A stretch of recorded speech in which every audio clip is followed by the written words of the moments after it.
Who's the main person in the Warriors we can build to the future? It's not Steph. He's the president. Has less than probably 5 years left. Jonathan Kumninga, Agent 00. We cannot trade him. I'm seeing a lot of rumors out there about him being a building block in a trade. I'm telling you, this is going to be a terrible idea the Warriors will regret for the next decade, 2 decades or more. This episode of Warriors Digest, we're going to tell you why they should re-sign Kumninga, lock him up, let him be the guy for now and the future, and not put him in these trade situations. Rain Silver here, Warriors Digest. Do not miss any of these episodes as we break down everything in Warriors land daily. Rumors, trades, draft, Summer League, Olympics, obviously regular season when it comes back. 14% of you are subscribed. Thank you so much. If you're not, go ahead and subscribe so you don't miss anything daily. Please and thank you. All right, Kumninga. What do we know so far? What do we know about Kumninga? Jonathan Kumninga would only be traded for an All-NBA player. New report coming out today, which I agree with. It has to be an All-NBA player. He's going to be All-NBA. Is it next year? A couple years down the line? He's only 21. He's going to be an All-NBA player. And why? I mean, who can we compare him to? Look at these stats. Jaylen Brown going into his 4th NBA season, he was 22. Kumninga going into his 4th NBA season is 21. Look how even that is. A little bit more points per game, more assists, block, field goal percentage better, and then free throw percentage is better and down the way. 1 championship, of course, Brown just got his own. Pretty good. Was Brown an All-NBA player this year? He was not. Personally think he was snubbed. But we can see he was finals MVP. That means more than All-NBA because you got that ring on your finger. He's on that trajectory.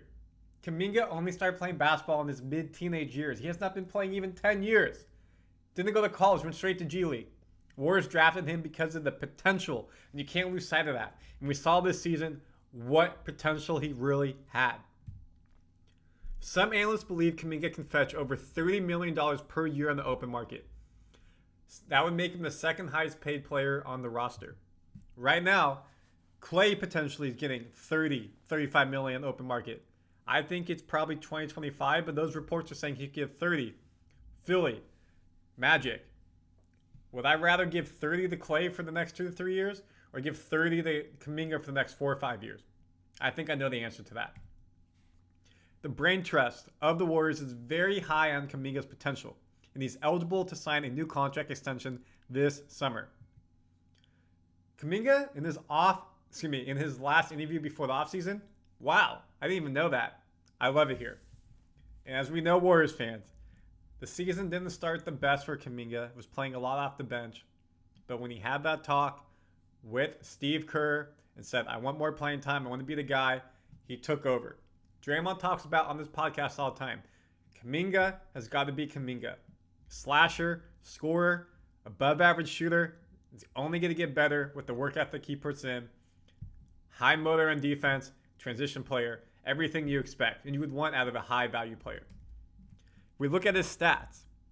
Durable. I didn't mention that. Durable. And of course, this season started more games than he's ever in his career. We look at his opportunities, which is why I have the totals and the averages. Look how many more free throws he shot. Almost another 200, and his percentage went up 10%. That's massive. He shot another 23, so his percentage went down. That is something he has to work at. So again, there's flaws in the game. He's got to get better at threes if he's going to be playing the 3 position consistently. He doubled his points. His turnovers went up, but again, he's playing more on the ball, creating more. He does play a little bit erratic sometimes, kind of in that Jordan Poole where it looks like he doesn't know what to do. With experience, with time, the game will slow down, and that'll be fine. I love to see his assists went up, his blocks went up, his steals went up, everything went up, offensive rebounds. So overall, I'm loving what I see at Kumninga. And imagine he can start a full season. I think he can average 15 to 20 points next season with the confidence that he will have from this season as well. Some trade ideas that I've heard. Lauri Markkanen, and then we give up Kumninga, Brandon, Moody at 26 and 28. Oh my word. I would love Markkanen. He's going into the final year of his Jazz deal. However, that is so much to give up. Markin's around 7 foot. Instantly could come in and be a starting 5 in that sense of like almost like a we saw with Porzingis over with Boston, like that, can shoot threes up and down the court, defense, lengthy. But to give up your last first round pick, to give up Kuminga, a previous first round pick, to give up Moody, who is a solid bench player who probably deserves more time, and 2 first round picks for a guy in his expiring contract with a year to go, I don't think that's a good idea. You can get that size potentially free agency, not to that skill level, yes, I understand, but potentially draft somebody as well. Kuminga, starter. Brandon, starter. So if you're giving up all that, plus a draft pick next year in the first, draft pick 2028 in the first, who's going to start for you then? If we look at our team roster, Steph is 1. 2, I don't know because it's not Moody, Brandon, or Kuminga. 3, I don't know as well.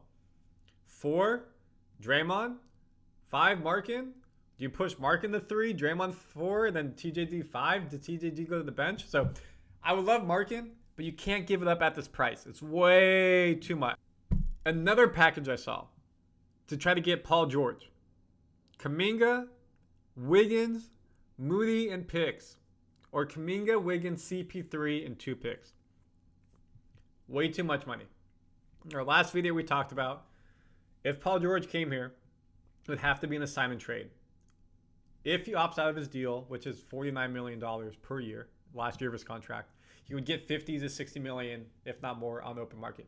Warriors don't have the capital to do that. Do not have the cap space. So it'd have to be a sign and trade.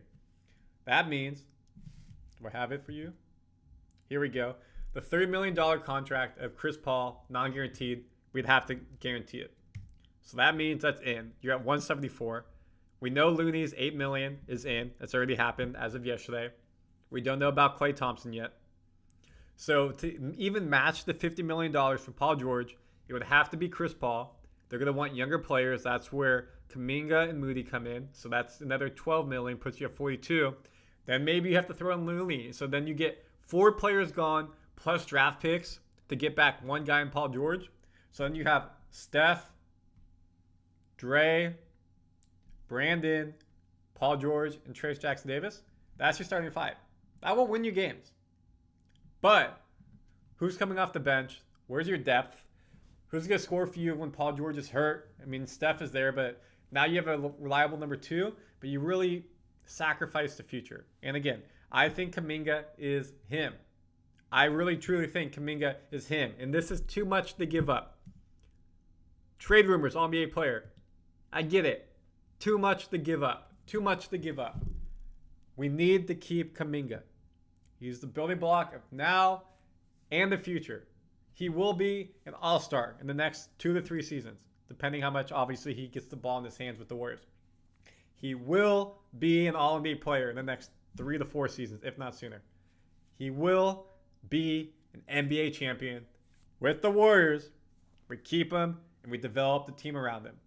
Look at what Pascal Siakam did with Toronto. Look at what Kawhi Leonard did with San Antonio and Toronto. These were players like him, very similar, tall guards, lengthy, slashers, athletic, and they developed into all NBA players. Kuminga is him. Might as well spell Kuminga H-I-M. Do you agree with me? Do you not agree with me? Comment your thoughts. Should we trade Kuminga if it brings us back a superstar, all-star, all-NBA player, or do we keep him? And vice versa. I don't know why I said vice versa. In addition, that's what I meant to say. Please subscribe to Warriors Digest because we got the draft coming up, I think, in 2 or 3 days from this taping. Free agency is coming up a couple days after that. Summer League and more. You don't want to miss anything in Warriors land. We're here for you. Deuces.